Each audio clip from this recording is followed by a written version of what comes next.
L'élection présidentielle de 2025 au Cameroun se peaufine à l'horizon. Les derniers réglages sont en train d'être faits.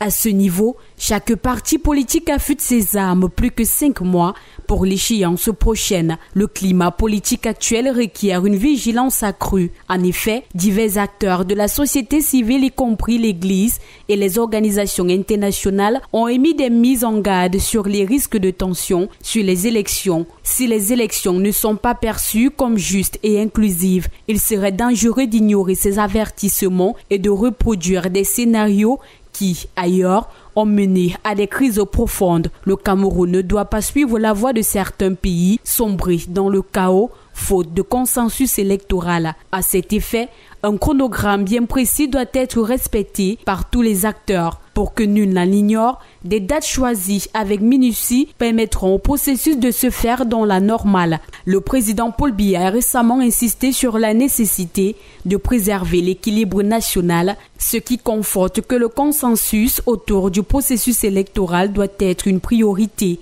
Ainsi donc, le mandat du président actuel prendra fin le 5 novembre 2025 selon les tests et les lois en vigueur. La convocation du corps électoral aura bien sûr lieu entre le 8 juin 2025 et le 18 juillet 2025 selon l'article 86 alinéa 2 du Code électoral et la date limite de dépôt des candidatures est fixée entre le 18 juin et le 28 juillet 2025 d'après l'article 123 alinéa 1 du Code électoral.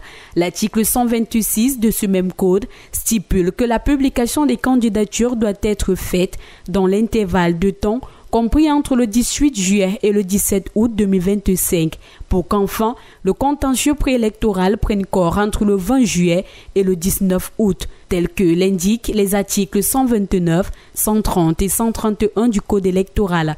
En ce moment, les candidats conformes et retenus pour cette échéance de 2025 vont donc entrer en campagne électorale dans les délais compris entre le 1er septembre et le 1er octobre de la même année, comme stipulé dans l'article 87 du Code. Après cette étape qui consiste à convaincre les électeurs de tous bords, viendra l'instant crucial, l'élection proprement dite du président de la République qui, selon l'article 116 alinéa 3 du Code électoral, prévoit la période entre le 16 septembre et le 16 octobre 2025. Le contentieux électoral, lui, se fera entre le 19 septembre et le 19 octobre 2025 selon l'article 133. Après cette phase, ce sera donc la proclamation des résultats vus entre le 1er octobre et le 31 octobre. Et si tout est fait dans les règles de l'art, la prestation de serment avec la mythique expression Aïdou Sosouer se tiendra entre le 16 octobre et le 15 novembre 2025, comme le veut l'article 140 alinéa 1 du Code électoral. Une réforme profonde des institutions électorales s'impose donc.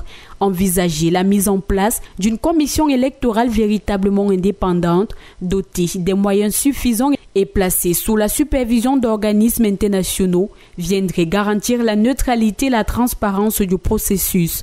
De plus, l'observation électorale par des missions étrangères et nationales crédibles devrait être systématisée pour assurer un suivi impartial. L'appel reste à la mobilisation collective, dépassant les clivages politiques afin que les élections de 2025 soient un véritable tournant démocratique pour la nation. Car l'histoire nous observe et les responsabilités des uns et des autres sont engagées.